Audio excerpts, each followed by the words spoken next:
et la gloire de Dieu brillera.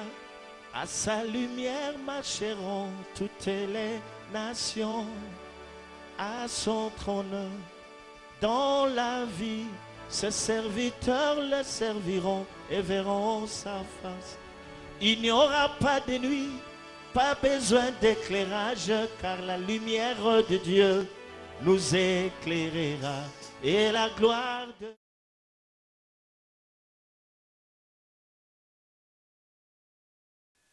Shalom, shalom, peuple de Dieu.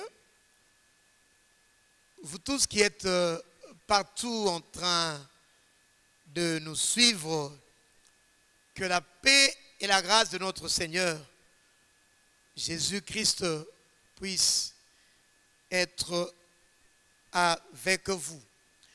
Je m'en vais m'acquitter d'un devoir, celui de rendre grâce au Seigneur pour la force qu'il me donne ce matin d'être au milieu de vous. Je suis compté parmi les vivants, que son nom soit loué.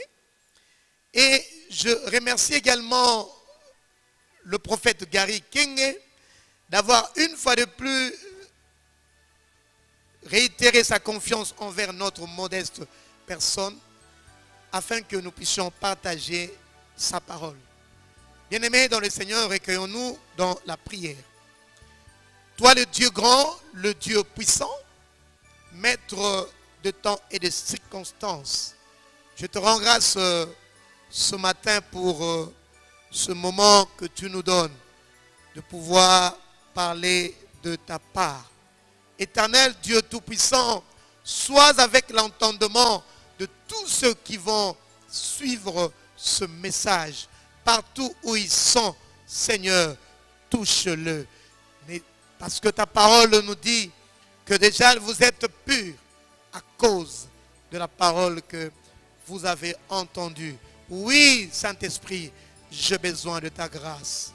J'ai besoin de toi. Que je diminue et que toi seul prennes toute la gloire. Parle, Saint-Esprit. Oui, nous t'attendons, Seigneur. Au nom de Jésus, nous nous sommes ainsi recommandés et nous disons Amen. Oui, bien-aimés dans le Seigneur, sans tarder, nous allons prendre deux textes dans la parole de Dieu. Nous prenons Ésaïe, le chapitre 60, du 1er au 5e verset. Lève-toi, sois éclairé, car ta lumière arrive, et la gloire de l'Éternel se lève sur toi. Voici les ténèbres couvrent la terre et l'obscurité les peuples. Mais sur toi, l'Éternel se lève. Sur toi, sa gloire apparaît. Des nations marchent à ta lumière et des rois à la clarté de tes rayons. Porte tes yeux alentour et regarde. Tous, ils s'assemblent. Ils viennent vers toi. Tes fils arrivent de loin. Et tes filles sont portées sur les bras. Tu tressailleras alors. Et tu te réjouiras. Et ton cœur bondira. Et se dilatera. Quand les richesses de la mer se tourneront vers toi. Quand les trésors des nations viendront à toi. Je prends le deuxième texte. Je le prends dans le livre de Nombres, le chapitre 10, du verset 2 au 4e verset. Fais-toi 2 trompettes d'argent. Tu le feras d'argent battu. Elles te serviront pour la convocation de l'assemblée et pour le départ des camps. Les trompettes d'argent, oui, tu le feras d'argent battu. Elles te serviront pour la convocation de l'assemblée et pour le départ des camps. Quand on en sonnera, toute l'assemblée se réunira auprès de toi. à l'entrée de la tente d'assignation. Si l'on ne sonne que d'une trompette, les princes, les chefs de milliers d'Israël se réuniront auprès de toi. Parole du Seigneur. Bien-aimés dans le Seigneur, le thème que le Seigneur a mis dans mon cœur, je l'ai intitulé ce matin, je l'intitule le départ du camp. Le départ du camp. Oui, c'est vrai que tout ce jour, nous avions parlé au-delà de la Pentecôte. Là, nous sommes en plein mouvement. Au-delà, après la Pentecôte. Et ce matin, nous ne sommes pas allés loin. Nous ne sommes pas allés loin, mais nous sommes quand même sortis. Parce que le thème que le Seigneur a mis dans mon cœur, je l'ai intitulé le départ du camp. Et là, revenons à notre premier texte que nous avions lu. Je vous l'avais dit la fois passée que ce texte qui est l'oracle de cette année pour nous, ici de l'APC, stigmatisé, exprimé, annoncé déjà, oui, une prophétie de la fin de temps. Et parce que Dieu ne parle pas en vain, Dieu ne parle pas en vain, mes bien-aimés dans le Seigneur. Nous avions dit la fois passée que Dieu a déjà migré. Il a déjà migré. Déjà la révélation est à des kilomètres. Dieu est passé d'un point à un autre. Oui, Dieu est passé d'un point à un autre. Comment je le sais? Vous pouvez poser la question. Mais simplement à travers sa parole, à travers la révélation qu'il nous a donnée. Et ce que vous devez savoir, bien-aimés dans le Seigneur, c'est que quand, dans la parole de Dieu, à chaque fois que la présence de Dieu commençait à se déplacer, et ça, nous le voyons avec la nuée ou le nuage.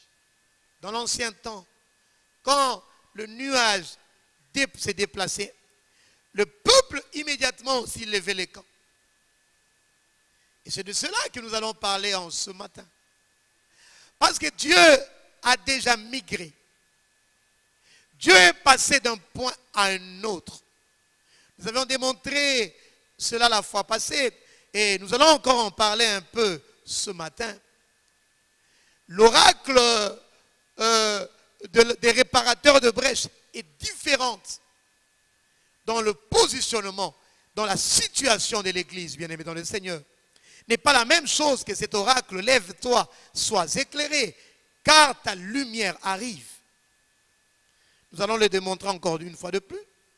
Mais j'étais en train de dire qu'à chaque fois que l'Éternel se déplaçait dans l'ancien temps, le peuple devait lever le camp. C'est-à-dire que le peuple était en train d'emballer leurs affaires, les habits, les ustensiles, tout ce qu'ils avaient, le bétail, et se mettaient en marche pour aller camper à l'endroit nouveau que le Seigneur allait camper. Oui, bien-aimé dans le Seigneur, il ne savait jamais quand il allait se déplacer. Jamais.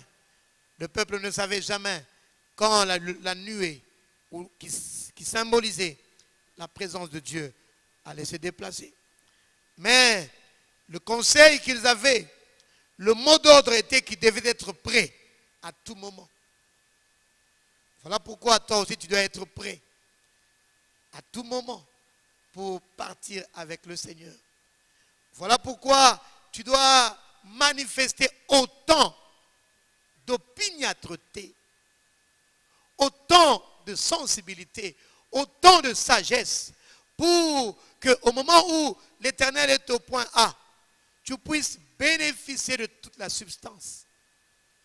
Voilà pourquoi nous avions passé beaucoup de temps à parler des au-delà de la Pentecôte. Parce que l'homme ou la femme intelligent et intelligente devait prendre toutes les substances, prendre toute la réalité de la révélation du moment, afin que tu sois déclarée compétente, afin que tu puisses faire partie du dénombrement. Parce que comme nous allons le voir, le départ du camp a des exigences. Tu dois être dénombré. Tu dois être déclaré capable pour continuer la course.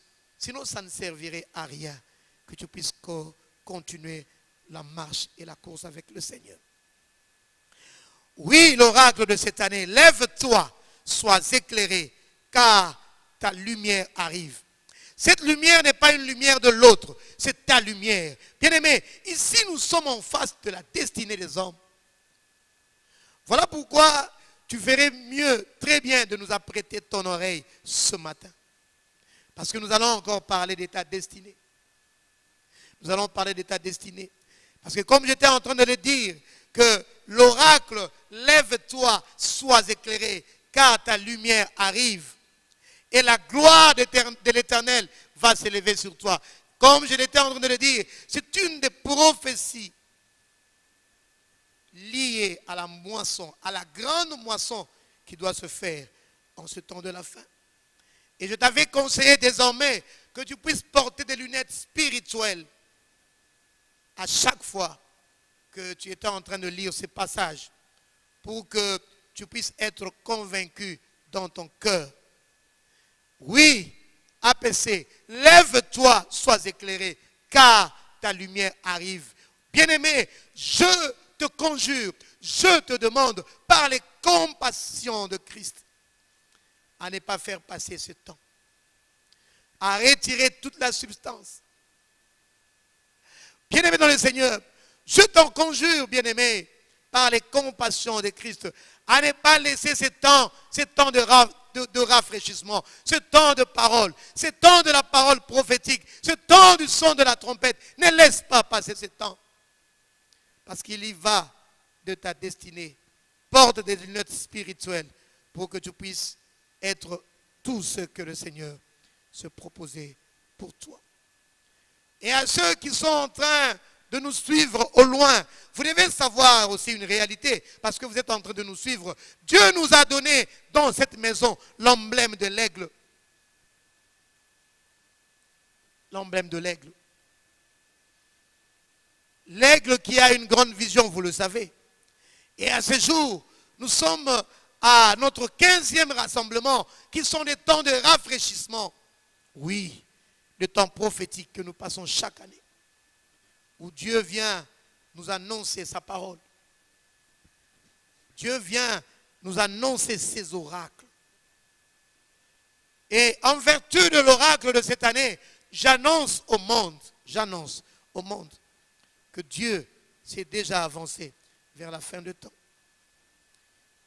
Je l'avais dit la fois passée que cet oracle nous a permis de pouvoir situer l'Église. Et par là même, tous ceux qui sont en train de nous suivre peuvent aussi se situer, savoir là où nous sommes. Oui, bien-aimés, c'est un grand privilège. Voilà pourquoi je bénis le Seigneur, lui qui a dit pour sa maison que l'eau et la parole ne manqueraient pas. Bien-aimés dans le Seigneur, Dieu a pris le temps de préparer.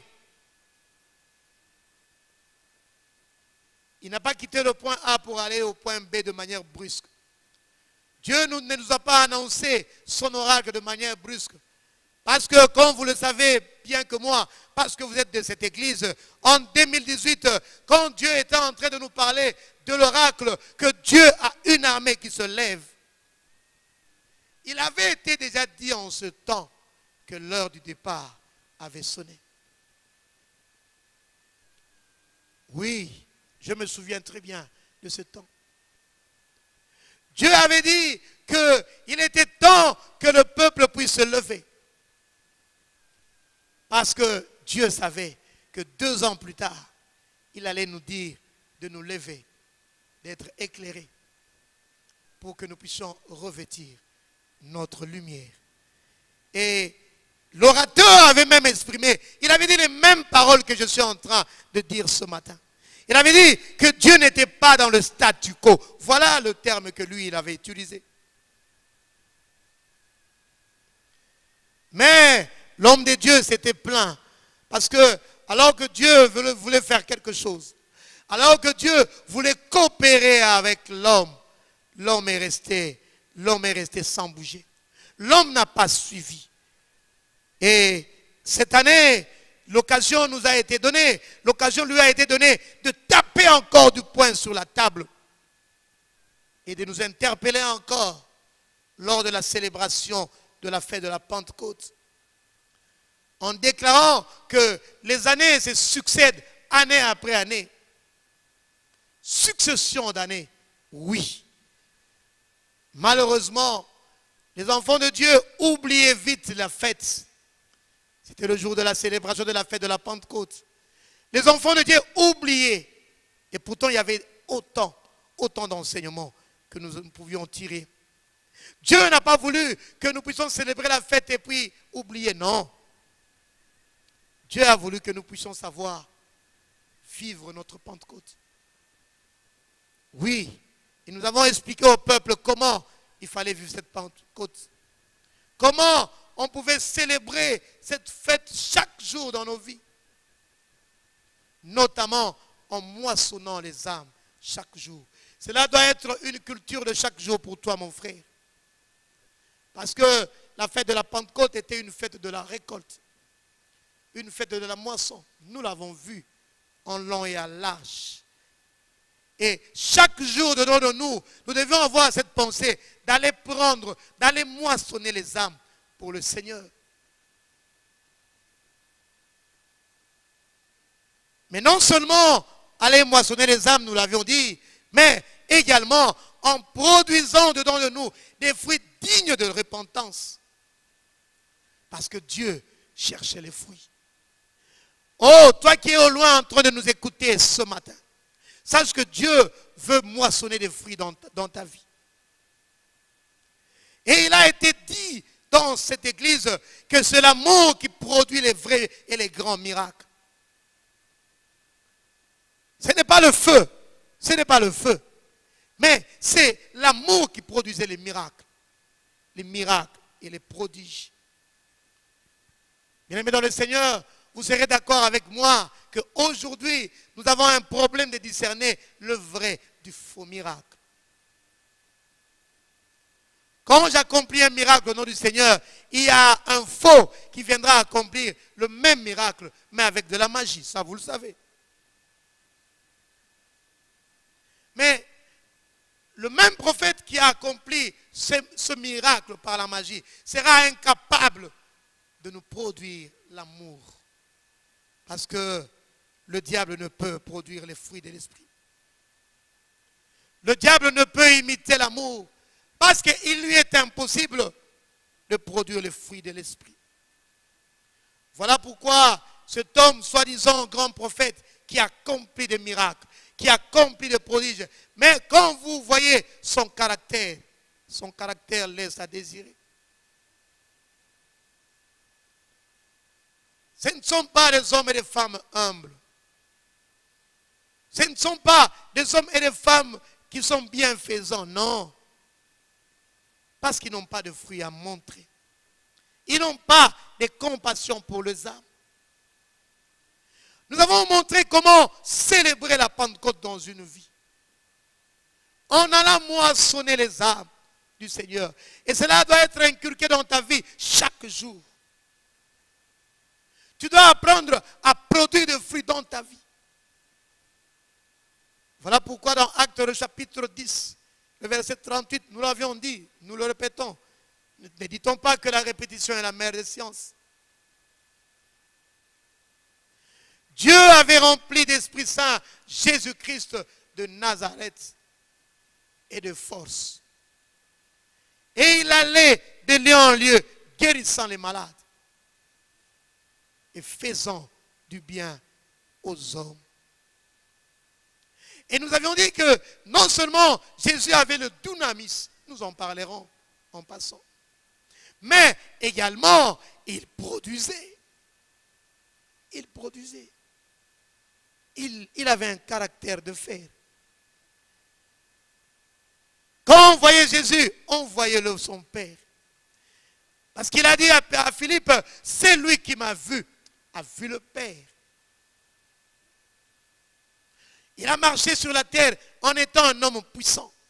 Ce que toi aussi tu dois être, un homme puissant. C'est ça, célébrer la Pentecôte.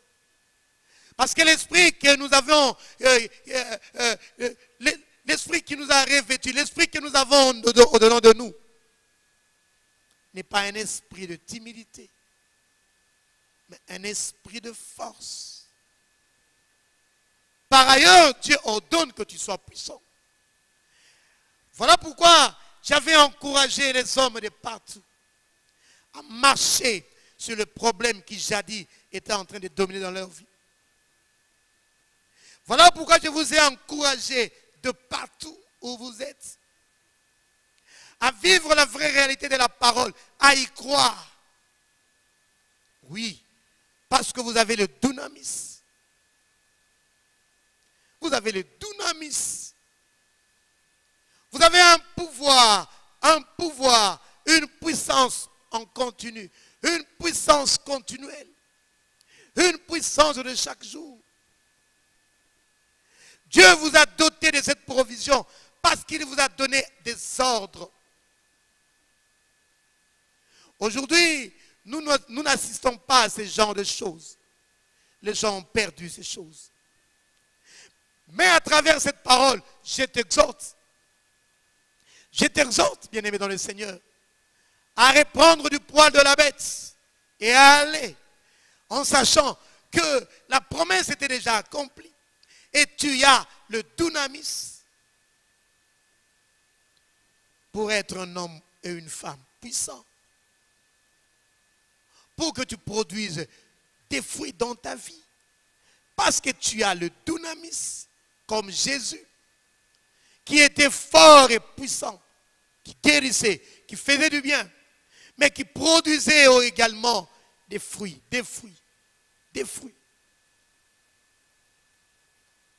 Dans Philippiens, le chapitre 2, le verset 5, la Bible dit clairement de Jésus qu'il était humble. Il a pris la forme d'un serviteur. Moi et toi, nous avons vu Jésus laver les pieds de ses disciples. Oui, Jésus produisait du fruit. Toi aussi, tu dois produire des fruits. Bien-aimé dans le Seigneur, au-delà de ça, on a démontré ici en ces lieux que la fête de la Pentecôte n'était pas la dernière dans le calendrier des dieux. Le cycle en Israël était de 7 mois. Et la Pentecôte se déroulait au 3e mois. Et nous l'avions dit que ce n'était qu'une première partie de la récolte. Car la seconde devait se faire là, à la fête des huttes, à la fête des tabernacles, à la grande moisson.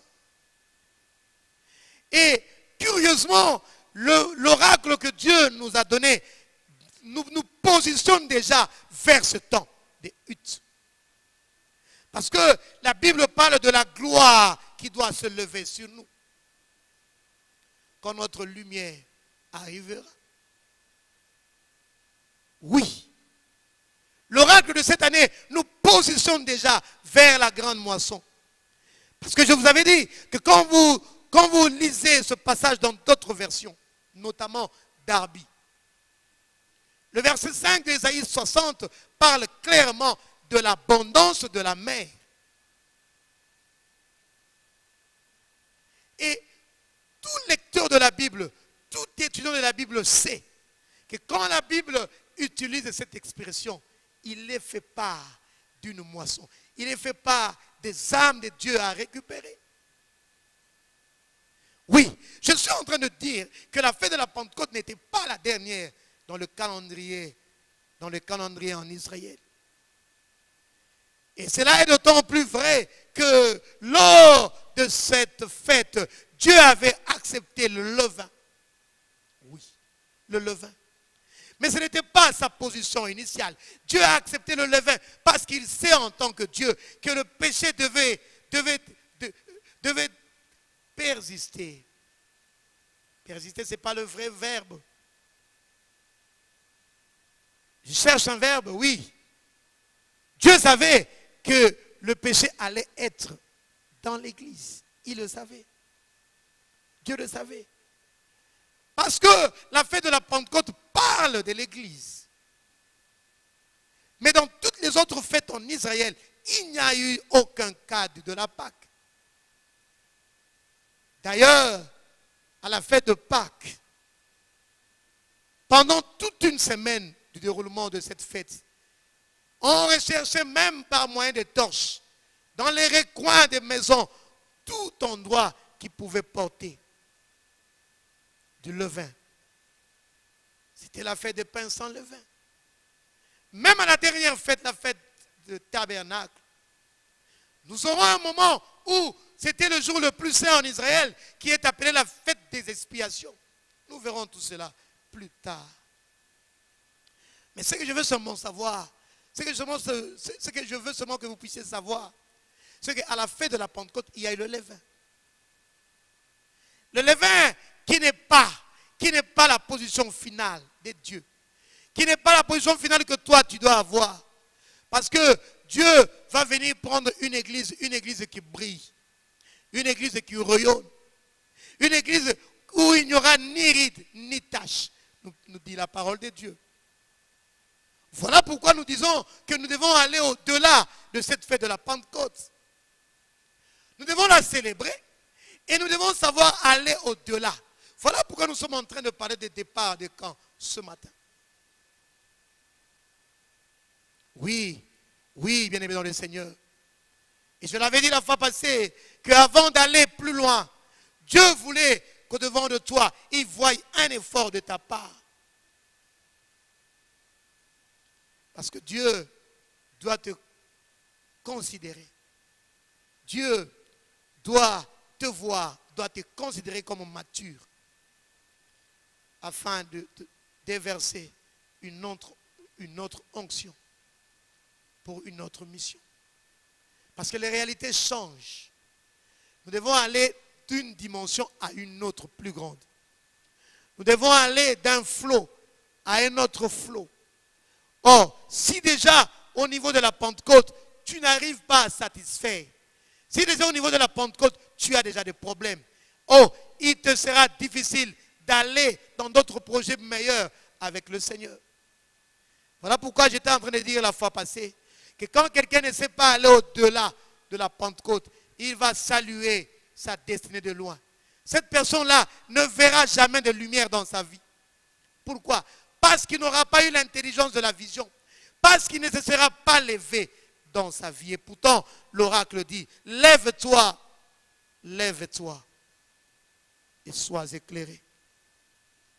Oui, dans Nombre, le chapitre 1, le verset 3.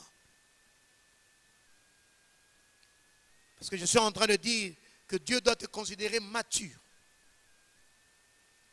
avant qu'il ne puisse se toindre davantage. Parce que maintenant déjà tu es au loin. Maintenant tu as déjà de la puissance à la Pentecôte. Parce qu'il est écrit, vous recevrez une puissance. Vous recevrez le dynamis et vous serez mes témoins. Or déjà là, tu as la puissance, mais tu ne crois pas à cela. Tu as reçu la puissance, mais regarde, tu es incapable de produire de fruits même dans ta vie. Voilà là, tu as le dynamis, mais là encore, tu ne sais pas aller au-delà du levain qui est dans ta vie. Tu es en train de faire du surplace. Nombre le chapitre 1, le verset 3 dit ceci. Je commence à partir du verset 2. Faites le dénombrement de toute l'assemblée des enfants d'Israël, selon leur famille, selon les maisons de leurs pères, en comptant par tête les noms de tous les mâles, depuis l'âge de 20 ans et au-dessus.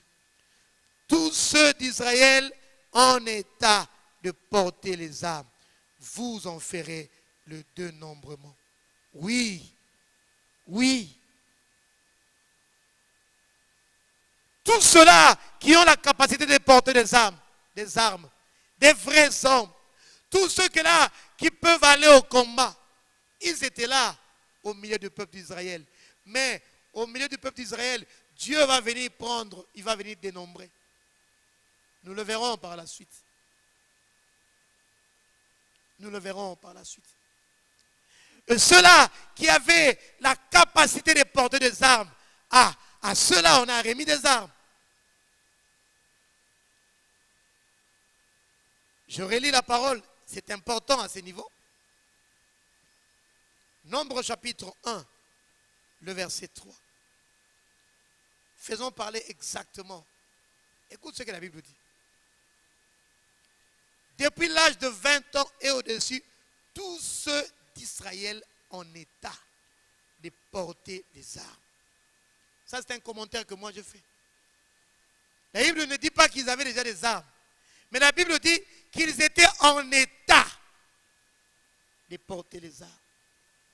Ils étaient qualifiés de porter les armes. Ils étaient compétents de porter des armes. Ah, alors, à ce titre, parce qu'ils ont démontré la compétence de porter les armes, on leur remettra les armes. De la même manière, pour notre enseignement que nous sommes en train de suivre, si Dieu est convaincu par la soif que tu as de désirer, d'être l'homme que lui voudrait, de collaborer avec le Seigneur, si tu as cette soif-là, si tu marches avec ta crainte, la crainte de son nom, pour qu'il t'éclaire, oui. Bien aimé, il faut que la marche de Dieu, la marche que toi tu as, puisse convaincre le Seigneur. Oui. Personne ne peut tromper le Seigneur. Dieu ne se limite pas seulement à ce que nous disons, non. Non. Parce que c'est une condition pour que lui puisse ouvrir les cieux, pour que lui puisse te visiter.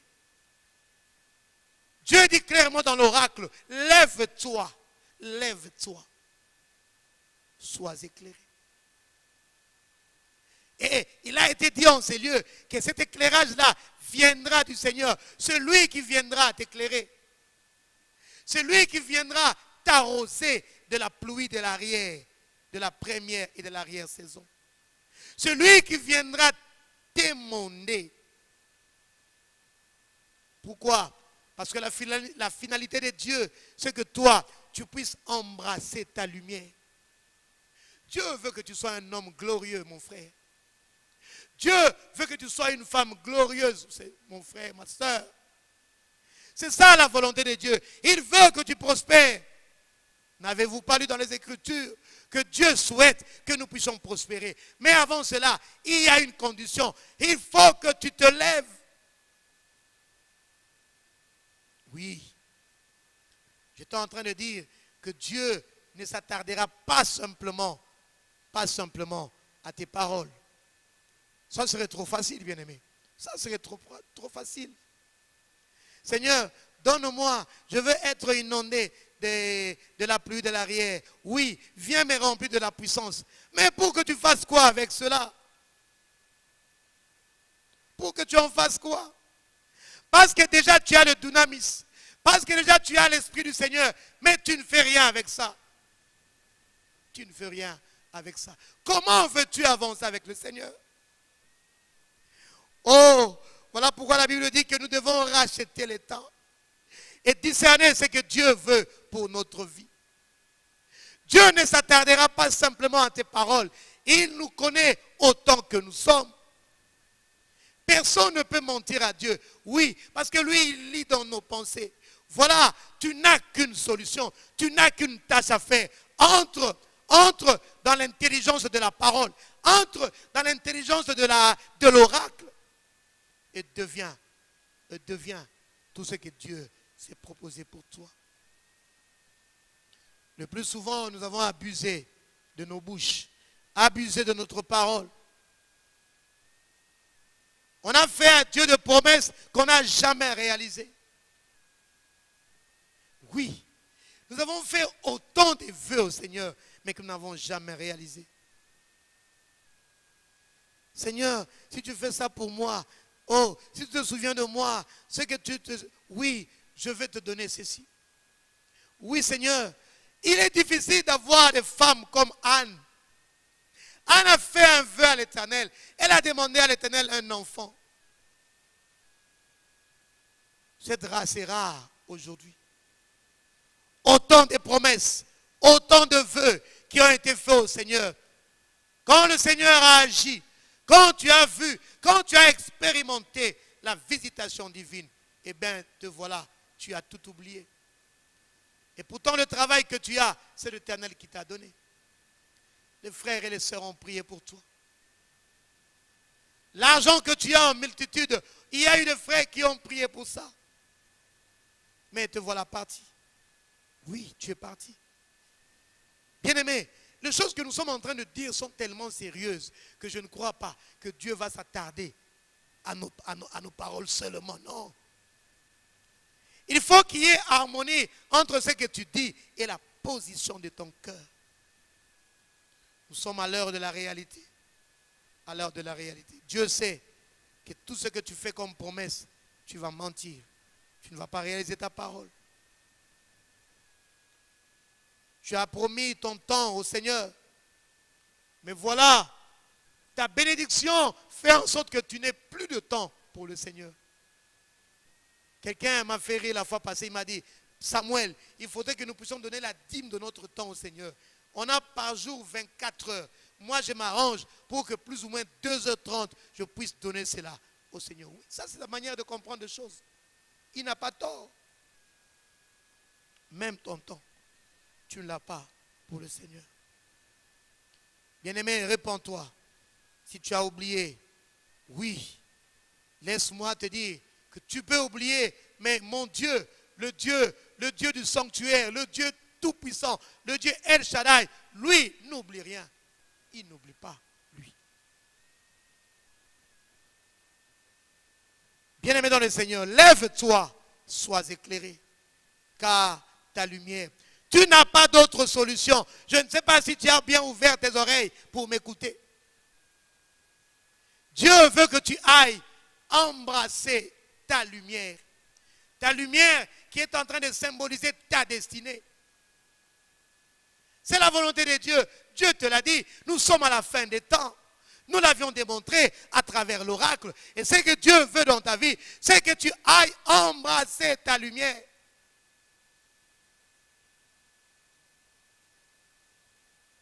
Cette saveur prophétique que nous avons perdue.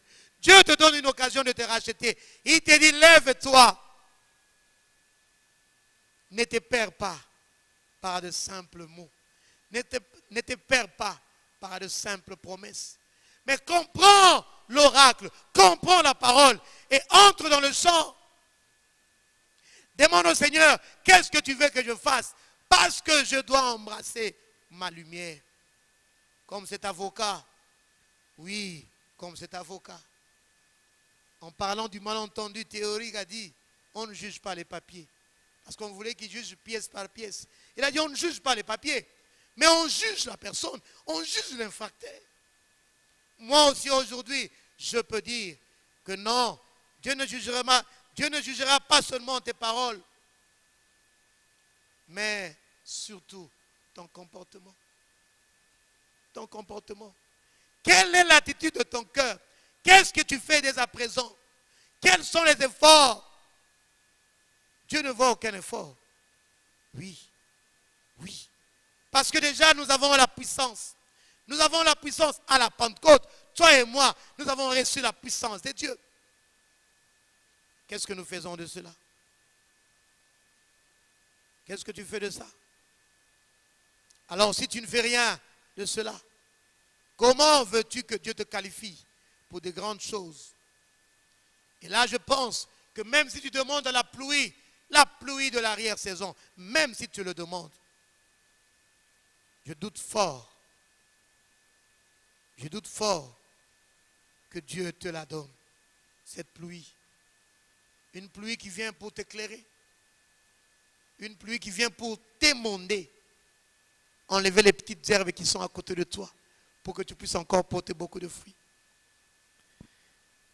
Oui, l'heure est arrivée, l'heure de la responsabilité. Je pense que Dieu ne va plus se limiter simplement aux simples paroles, parce que nous avons abusé de cela. Mais j'ai un exemple que je suis en train de chercher, l'exemple du centenier.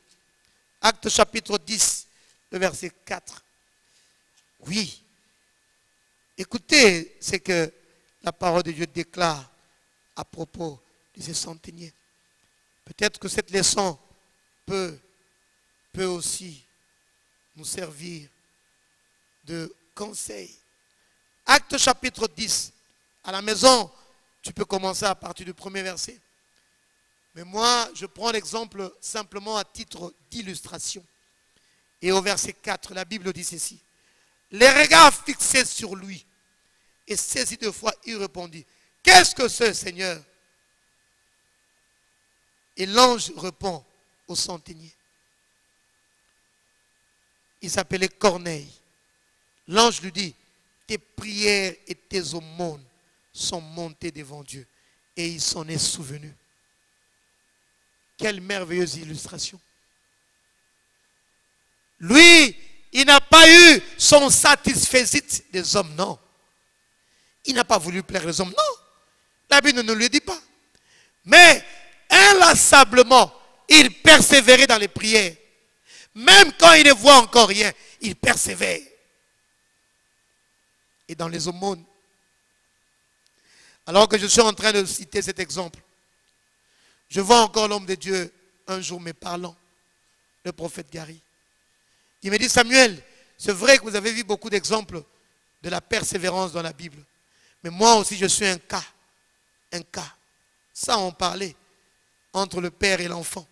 Il était en train de me communiquer quelque chose. Pendant 21 ans, je cherchais un enfant. Dans la prière, je ne me suis jamais lassé de la prière. Au contraire, j'avais toujours la foi. Je savais que Dieu allait faire. Les années étaient en train de passer. Je demandais l'enfant. Il n'avait toujours pas d'enfant. 1 année, 2, 3, 10, 20, 21, 22 ans. Bien aimé, c'est fort. C'est fort. Il était en train de me donner un exemple. Il m'a dit, tu as vu des gens dans la parole de Dieu, mais là, je suis devant toi. Un cas vivant. Tu as vu comment j'ai aimé le Seigneur pendant tout ce temps où j'étais dans des problèmes.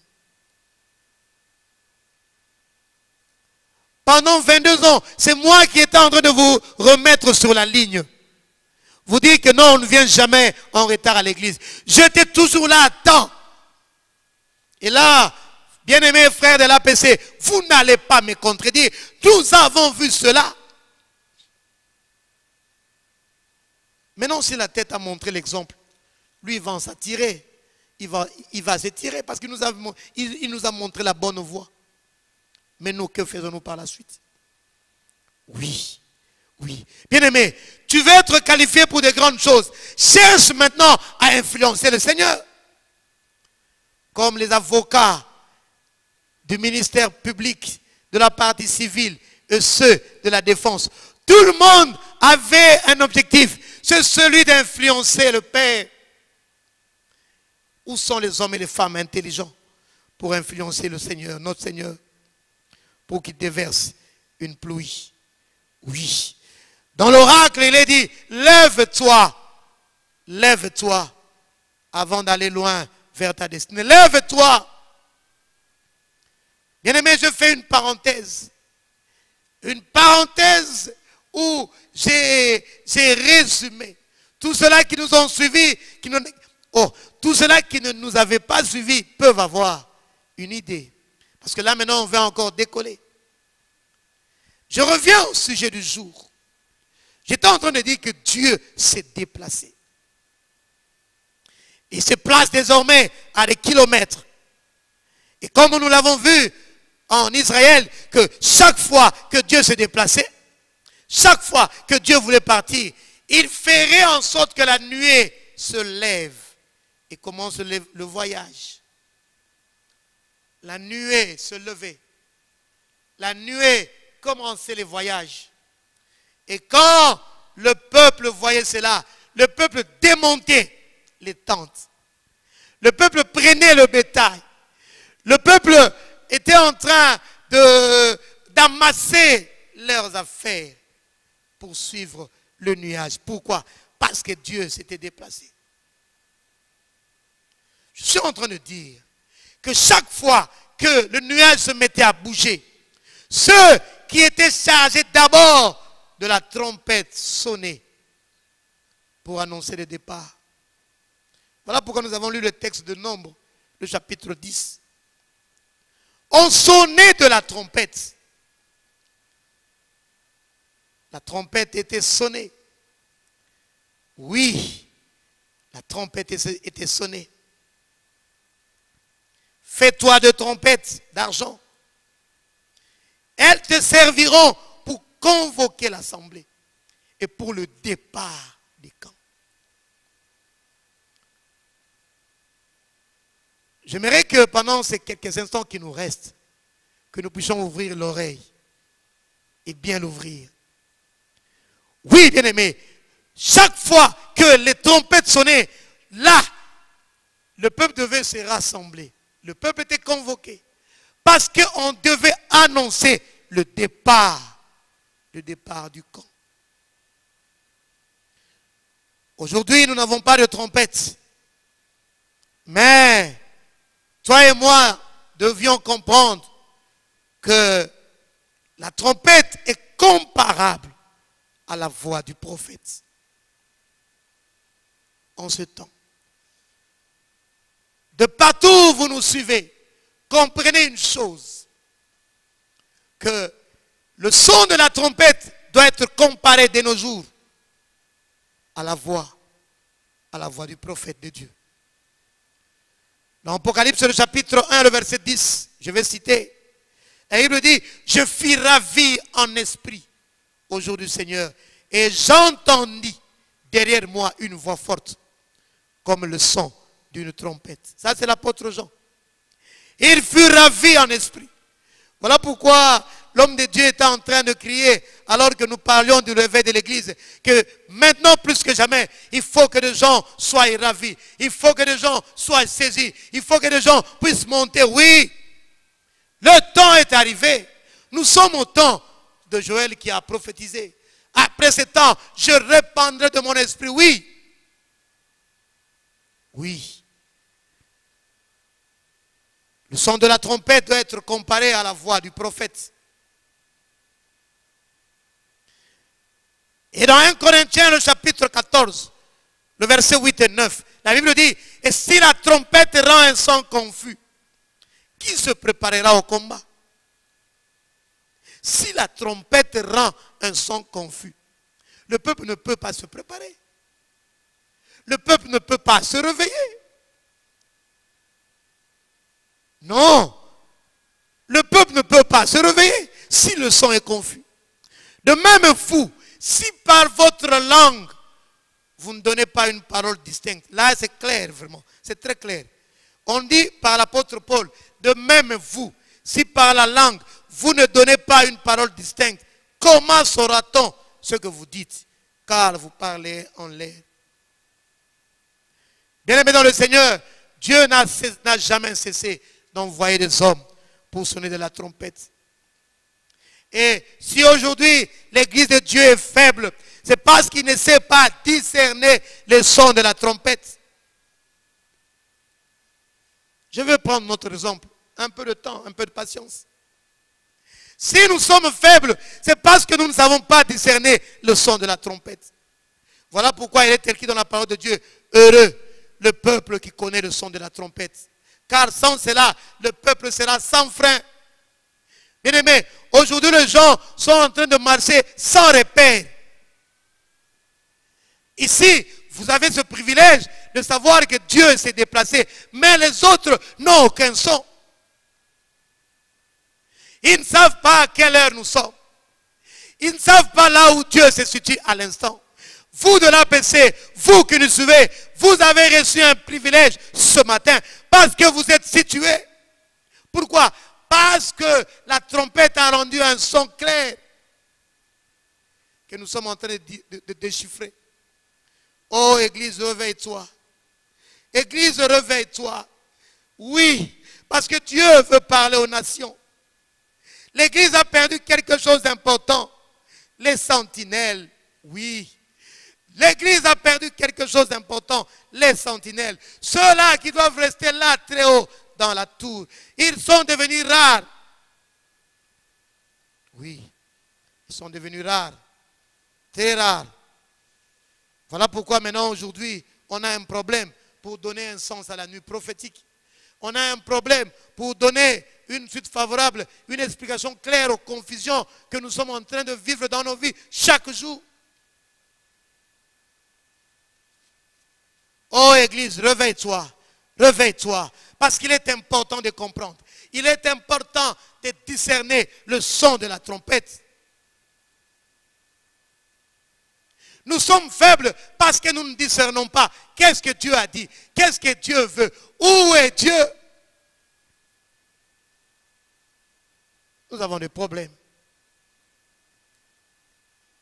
Le son de la trompette a été sonné pour convoquer le peuple. Pour qu'on puisse annoncer le départ des camps.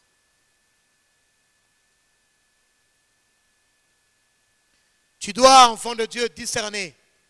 Tu dois, enfant de Dieu, comprendre le son de la trompette. Tu dois comprendre l'oracle. Tu dois comprendre la parole prophétique. Parce que c'est elle qui est une lampe au-devant de toi. Quand tu comprends ce que dit la parole prophétique, en ce moment, tu peux mieux coopérer avec le Saint-Esprit. Là maintenant, ceux qui sont intelligents peuvent me comprendre. Ils vont se dire oui, la voix prophétique est sortie. La voix prophétique nous a dit que nous devons aller embrasser notre lumière. La voix prophétique nous a dit que nous allons saisir notre destinée. Mais si je ne me lève pas, bye bye ma destinée. Et tu n'auras pas d'excuse. Parce que tu auras été un enfant désobéissant. Qui avait compris quand l'oracle est sorti de cette maison? Commence la conquête et fais-lui la guerre. Qui avait compris que Dieu voulait que toi aussi, tu puisses porter des fruits dans ta vie? Qui avait compris? Qui avait saisi? Qui avait agi sur cette parole? C'était un oracle. Dieu nous a parlé tant de fois. Il a parlé. Il a parlé. Il a parlé alors qu'il était à un endroit. Qui avait compris que le temps des réparateurs de brèche était un temps où Dieu t'appelait à enlever le péché qui est en toi?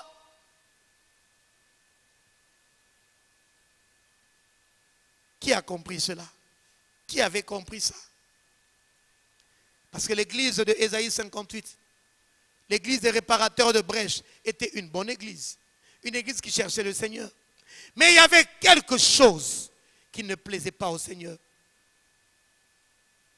Qui avait compris l'intelligence de cet oracle? Dieu voulait que celui qui était nu puisse être assisté. Même si tu pries, même si tu cherches continuellement le Dieu, le Seigneur. Mais il y avait des gens autour de nous.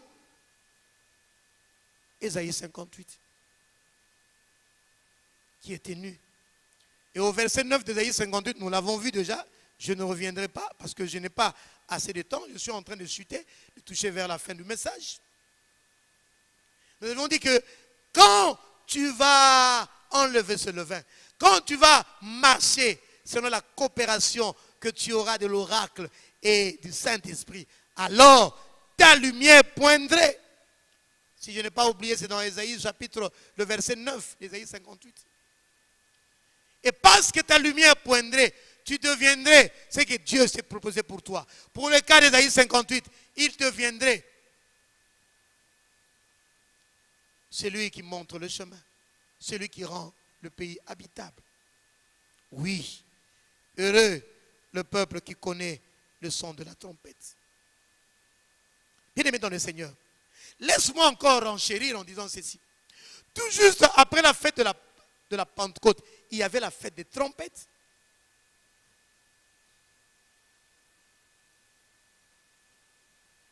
Même si je parlais du son de la trompette comme d'une voix prophétique, mais vous devez savoir, et de Dieu voulant, nous allons le voir par la suite. Il y avait une fête qui était appelée la fête des trompettes. Et cette fête-là était un appel pour le départ des camps. Oui, pour le départ des camps. On a vu avec vous dans Nombre, on était en train de chercher des hommes et des femmes qui étaient habilités à porter des armes pour qu'on puisse leur donner des armes. Pourquoi des armes? Parce qu'ils devaient aller de conquête en conquête. Quand Dieu migrait, eux aussi devaient, comment dirais-je, ils devaient décamper, si je peux le dire comme ça, pour suivre le nuage. Et pour aller prendre d'autres territoires, il fallait combattre. Voilà pourquoi j'avais dit la fois passée, il n'y a jamais eu de gloire sans combat. Donc les trompettes étaient un appel pour, 1, le départ de camp, 2, pour le combat spirituel, et 3, pour continuer jusqu'à l'expiation complète. Nous allons le voir, Dieu voulant. Et ce matin, je suis en train de parler du départ des camps. Et j'aimerais te dire, toi qui m'écoutes, c'est ce que Dieu veut de toi. Mais tu ne peux pas être déclaré apte si au préalable, tu n'as pas été au-delà de la Pentecôte. Parce que c'est cela qui va te qualifier. Il faut que tu apprennes à enlever le péché qui est au-devant de toi. Il faut que tu apprennes déjà à faire des exercices pour être déclaré apte à moissonner les âmes, à moissonner le fruit dans ta vie. Ce n'est qu'à ce titre que le dénouement sera fait et toi, tu seras autorisé à continuer ta marche jusqu'à saisir ta destinée. Oui, bien-aimés dans le Seigneur, nous avions dit que Dieu s'est avancé. Et nous aussi, nous devons avancer. Parce que nous devons suivre la nuée. On doit aller là où le nuage est en train de partir. Chaque fois que Dieu s'avançait, les trompettes sonnaient. Dans notre église, les trompettes ont sonné. Et ce n'est pas seulement cette année. Je vous ai démontré que Dieu était déjà en train de dire qu'il a une armée qui doit se lever. Les guerriers, on les choisit. Ils passent des textes, des épreuves, pour que tu sois déclaré apte pour le combat. Oui. Oui. Il y avait un dénombrement dans le départ des camps. On déterminait le caractère des hommes de guerre, la compétence. Et notez ceci, bien aimé, très important. Le total de tous les enfants de Dieu, je pense que je l'ai ici. Je ne sais pas, je vais perdre de temps. Mais le nombre décompté, le nombre qui était compté de ces enfants d'Israël, c'était le nombre de ceux qui étaient capables de faire la guerre. La force effective. Dans ce dénombrement, on ne comptabilisait pas les femmes. Parce qu'incompétentes pour le combat, on ne comptabilisait pas les moins de 20 ans. Dans le nombre qui est avancé dans la parole de Dieu, là, quand on faisait le dénombrement, c'est un nombre qui prenait simplement en compte ceux de la force effective. Ceux qui ont été déclarés compétents. Ce sont eux-là qui vont aller au-devant de la troupe pour gagner des territoires pour les autres. Oui, c'est ça le dénombrement.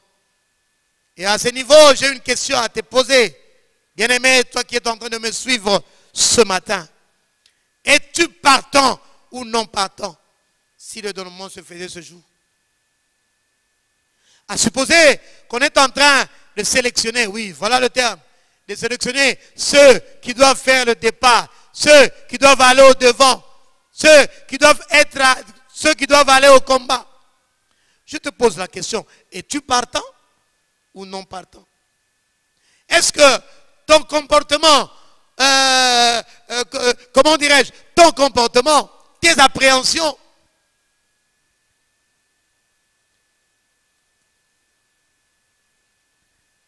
peuvent-elles amener Dieu à t'émonder? Est-ce que ce que tu es en train, ta marche avec le Seigneur, peut influencer le Seigneur à te choisir? Parce qu'il faut que tu saches une chose. Dès que le Seigneur te choisit, il te montre. Dès que le Seigneur te choisit, il t'éclaire. Dès que le Seigneur te choisit, il déverse en toi. Voilà pourquoi la Bible dit qu'à celui qui a, on va encore ajouter. Car dans l'oracle, la seule autorité qui peut nous éclairer, c'est le Seigneur. Mais il y a une condition, que tu te lèves. Ça, c'est un conseil que moi je te donne, bien-aimé dans le Seigneur. La parole simple ne suffit pas, comme nous l'avions dit. Personne ne peut tromper Dieu. Lui-même, le Seigneur, dans le psaume 14, le verset 2, la Bible dit que du haut des cieux, l'Éternel est en train de regarder les fils des hommes pour voir s'il va trouver quelqu'un qui soit intelligent. S'il peut voir quelqu'un qui soit en train de chercher Dieu. Quelle est ta position aujourd'hui en Christ? C'est que tu dois savoir que celui qui va continuer, c'est lui à qui on va donner l'ordre de faire le départ. Un peu comme dans les Jeux Olympiques, il y a des qualifiés qui sont en train de concourir pour la course de 100 mètres. Ils pouvaient être à 200, mais à la fin, on a une ligne de 10, de 12 ou de 16. Eux là seulement sont autorisés à entamer la course. Eux là seulement sont autorisés à prendre le départ de la dernière course. C'est que tu dois savoir ce matin que ne peut aller en guerre, ne peut continuer sa marche, ne peut continuer la course avec le Seigneur que celui qui a acquis une certaine maturité. Sinon tu vas tout perdre. Nous connaissons tous l'histoire de Caleb et de Josué. Il n'y a que ces deux-là. Il n'y a que ces deux-là qui avaient satisfait. Oui, rien que ces deux-là. Tout le monde est mort dans le désert parce qu'ils n'avaient pas su influencer le Seigneur. Le Seigneur est venu émonder Caleb. Et la Bible déclare que la force qu'il avait n'avait pas diminué. Pourquoi? Parce qu'il était émondé par le Seigneur. Lui avait satisfait. Est-ce que ce matin tu peux faire une évaluation pour voir si tu es digne d'être autorisé à continuer la course? Oui. Oui, bien-aimé dans le Seigneur, cela est important dans le dénombrement. Parce que tu dois prendre un départ. Bien-aimé, cela est important pour ta destinée. Non seulement il y avait le dénombrement lors du départ de camp, et nous allons terminer par là. Dieu voulant, on pourrait avoir d'autres occasions pour continuer le message. En outre, ce que nous devons savoir, c'est que le départ de camp préconisait aussi que l'on sorte de sa famille, que l'on sorte de sa tribu. Oui. Parce que tu as été sélectionné, tu ne vas plus combattre pour ta maison ou bien pour ta famille. La famille ou ta tribu. Non. Maintenant, tu es sélectionné pour jouer à l'équipe nationale. Pour combattre pour toute la nation, oui. Qu'est-ce que cela veut dire? Oui, bien aimé dans le Seigneur. Le départ de camp préconise que nous puissions enlever la concentration sur nous-mêmes.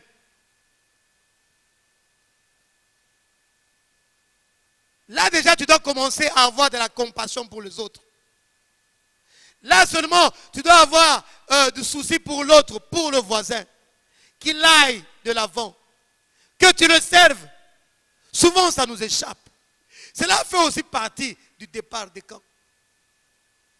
Tu dois enlever ton habit particulier, ton habit personnel, pour prendre les intérêts du Seigneur, les intérêts du groupe. Oui, voilà ce que je suis en train de dire. Tu ne peux plus te concentrer sur tes intérêts individuels. Mais là, tu dois aller sur les intérêts du Seigneur, les intérêts du corps de Christ. Tu peux te dessaisir d'un de tes biens pour donner aux autres. Voilà la concentration sur les intérêts du Christ. et de son corps. Voilà pourquoi la fois passée, je donnais un exemple d'un monsieur, d'un papa. Même quand on lui donne quelque chose, il voit autour de lui qui je peux bénir. Il préfère rester comme ça, mais bénir les autres. Voilà. C'est un bon élément pour le départ des camps. Quand tu commences à avoir un cœur rempli de compassion, quand tu commences à avoir un peu d'égard vis-à-vis des autres, tu ne voyais que toi-même. Tu étais tourné seulement pour toi-même. Maintenant, le départ des camps, oh, t'ouvre les yeux pour que tu commences à combattre pour les autres. Pas seulement pour tes propres intérêts de ta maison, mais maintenant pour l'intérêt de la nation. Pour l'intérêt de l'Église. Là, on commence à marquer des points au devant du Seigneur. Et on sera un bon candidat pour vivre la visitation divine. Bien-aimé, j'aimerais que ce matin, tu puisses être un homme et une femme intelligents. Que tu ne vives plus comme tu vivais avant, parce que l'heure est grave. La Bible nous parle de racheter le temps. Les nations attendent ta lumière. Ésaïe 60, verset 1 à 5. Parce que Dieu veut te visiter. La Bible dit que la gloire de Dieu se lève sur toi. Alors il faut marquer le point.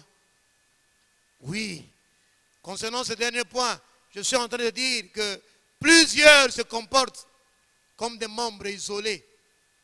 Ils se comportent comme des membres isolés.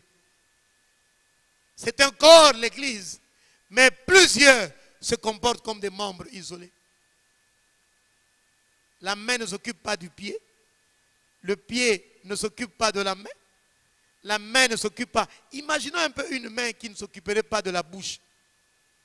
Même s'il y a à manger, la main refuse de prendre la nourriture et de mettre à la bouche. C'est un peu cela comment nous sommes en train d'évoluer. Nous nous comportons comme des membres isolés. Nous ne voyons pas que le frère qui est à côté de moi, c'est mon frère. Nous faisons partie d'un même corps. Il faut que ces choses-là commencent à entrer en nous pour nous qualifier à ce que Dieu puisse nous dire, oui, voilà, nous allons aller. Le départ des camps. Je me rappelle d'une scène il y a plusieurs années.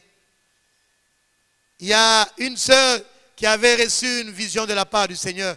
Il est venu me parler de la nation congolaise. Et il m'a dit, pasteur, voilà ce que Dieu m'a montré par rapport à la nation. Je lui ai dit, celui qui a le fardeau pour la nation, ce n'est pas moi. C'est le prophète Gary. Va voir le prophète Gary. Je n'avais encore rien compris. Quand ils ont parlé, le prophète Gary est venu me dire, Samuel, cela aussi est ta mission. Il faut que tu comprennes cela. Aujourd'hui, je suis mieux. Je comprends cela encore très bien. Bienvenue dans le Seigneur. Je ne peux pas être un membre isolé parce que je fais partie d'un corps. Les apôtres avaient compris cela. Voilà pourquoi l'église primitive était vraiment bénie. Et Dieu envoyait, ne manquait jamais d'envoyer sa dose de puissance.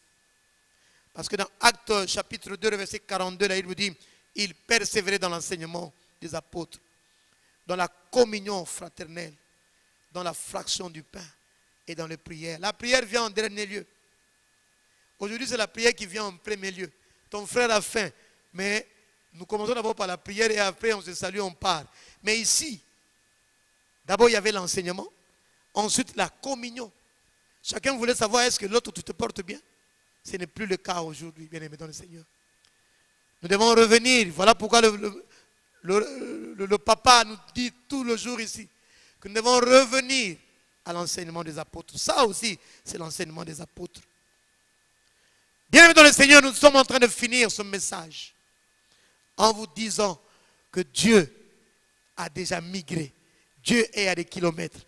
Maintenant, il faut des hommes et des femmes qui soient qualifiés pour aller jusque là où lui il est. Il faut des hommes et des femmes qui soient qualifiés. Et deux conditions se sont ajoutées ce matin par rapport à tout ce que nous connaissons. Il s'agit du dénombrement. C'est la première chose. Et la deuxième chose, pour nous qualifier à migrer vers là où le Seigneur est. C'est que nous puissions sortir de notre famille. Nous devons sortir de notre concentration de soi-même pour revêtir la concentration générale. En d'autres termes, pour que nous puissions maintenant nous atteler aux intérêts de Christ. Parce que l'armée qui se lève, c'est une armée pour combattre d'abord les intérêts de Christ et les intérêts de notre prochain. Soyons des hommes et des femmes intelligents. Entrons dans ce champ et Dieu nous émondera. Et Dieu nous enverra sa pluie, la pluie de l'arrière-saison. Parce que sa volonté finale est que nous puissions embrasser ta lumière. Notre lumière.